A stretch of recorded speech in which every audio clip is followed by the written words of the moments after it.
अस्सलाम वालेकुम।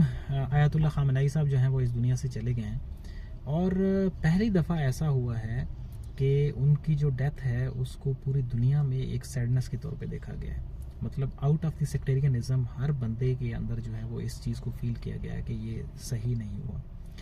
देखिए, अगर तो अमेरिकन आप समझते हैं कि वो ऐसे काम करते हैं कि वो किसी दुनिया में दूसरी दुनिया को फ़तह करेंगे, दूसरे मुल्क को फ़तह करेंगे और उसको ह्यूमन राइट्स देंगे, उसको लिबर्टी देंगे, उसको डेमोक्रेसी देंगे, तो ये आपकी भूल है।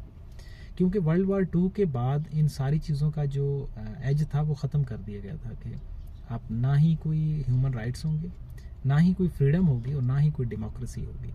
और उनकी एक बुक है how the world work, Noam Chomsky की बुक है, और उसमें जॉर्ज कैनन जो है वो लिखते हैं कि अगर अमेरिका ने अपने जो मफादात हैं उसको प्रोटेक्ट करना है तो फिर इन्हीं तीन चीज़ों को भूलना होगा।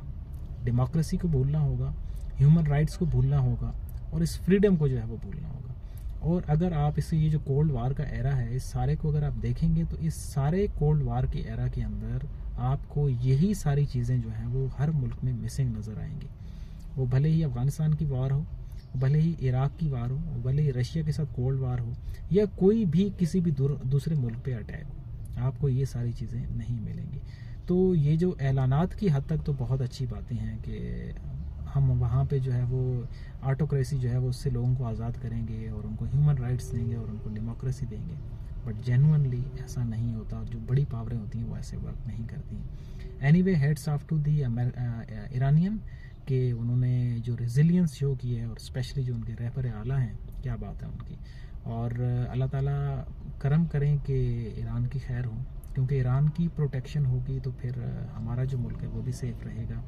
और अल्लाह ताला जो है वो मुस्लिम उम्मा जो है उसको हिदायत दें कि वो समझ जाएं कि ये पैटर्न जो है वो कब से चल रहा है और कैसे चल रहा है। आप उनके सारे जो हैं जिन्होंने भी रेजिलियंस शो करने की कोशिश की है, आप उनको देख लें कि वो कहाँ पे हैं। लेकिन इस सारे के बावजूद भी जो मुस्लिम उम्मा है वो आपस में ही लड़ रही है और बहुत ज़्यादा डिवाइडेड है। जो इस एक दो दिन में जो सारा कुछ हुआ है, अगर हम मिडल ईस्ट को देखें तो मिडल ईस्ट 15 से 20 साल पीछे चला गया, और अगर ये जंग कुछ दिन और रहती है तो मिडल ईस्ट 50 साल पीछे चला जाएगा।